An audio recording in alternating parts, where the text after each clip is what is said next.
חנות להשכרה, דרום תל אביב, בניין חדש, 2 כניסות לחנות, מקום יחסית מטופח, מול משטרת ישראל, מול בנק פועלים. המון תנועה יש ברחוב הזה, אני כרגע מצלם ממש לפני כניסת שבת. זו החנות, וזה כלום, זה חול, אפשר בקלות לנקות את זה. לוח חשמל חדש, מזגן, תקרה מאוד גבוהה, 5.5 מטר, שירותים, מתאים גם למספרה, יש פה כבר אינסטלציה בקיר,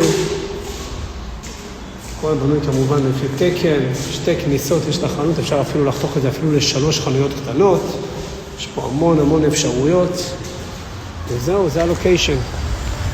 במחיר מבצע כניסה מיידית רק 4,500 שקל, אין מחירים כאלה.